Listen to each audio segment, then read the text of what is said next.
मनोजभंग मारुततुल्य वेगम जितेन्द्रियं बुद्धिमतां वरिष्ठं वातात्मजं वानरजूथ मुख्यं श्रीरामदूतं शरणं प्रपद्ये श्रीरामदूतं शरणं प्रपद्ये श्रीरामदूतं शरणं प्रपद्ये।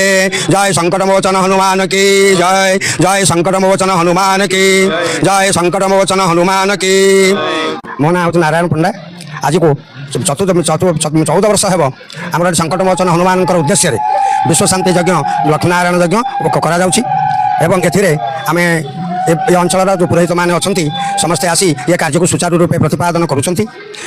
बहु संख्यक भाव में जनसाधारण ये उपस्थित अच्छा समस्त कार्य संकटमोचन हनुमान उद्देश्य करा जाऊ। आज्ञा मो नाम हूँ निरंजन दास आम घर बृहस्पति मो गाँव पुओ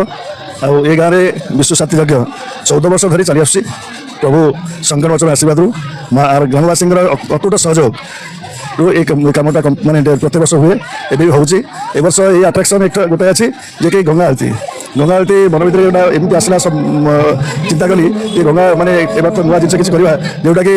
गंगा आरती बनारस समस्त देखते हरिद्वार देखती कि ये तो अनेक लोग देखी थे ग्रामवासी प्लस अन्य अंचल जो अच्छा केन्द्रापड़ा से गंगा आरती स्थिर कर गंगा आरती आम 1 तारीख 2 तारीख 3 तारीख आज लास्ट आज आम पूर्णाहुति गंगा हम गंगा आरती भी आज शेष हम आम चाहूँ ये आदरणीय परिवेश सब समय आम गाँव के आम अंचल रहू भगवान का समस्त आशीर्वाद हो ये नुआ वर्ष समस्त सुख शांति समुद्र करातु ये आम भगवान पर प्रार्थना। अवधूत राउत बाबा संकटमोचन मंदिर परिचालना कमिटी कोषाध्यक्ष ग्राम बृहस्पति पंचायत उस्तपुर केन्द्रापड़ा आम ये मंदिर प्रतिष्ठा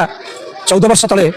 2013 मसीह अनुष्ठित होता से दिन ठार प्रति वर्ष महासमारोह ग्रामवासी सहयोग में विश्व शांति महायज्ञ अनुष्ठित होती यज्ञ एक विशेषत्व है जिते लोक आसवे जो अंचल आसवे प्रतिदिन मध्याह्न और रात्र प्रसाद सेवन व्यवस्था कर चलित वर्ष एक आध्यात्मिक परिवेश सृष्टि करने भक्तिमय परिवेश में सुदूर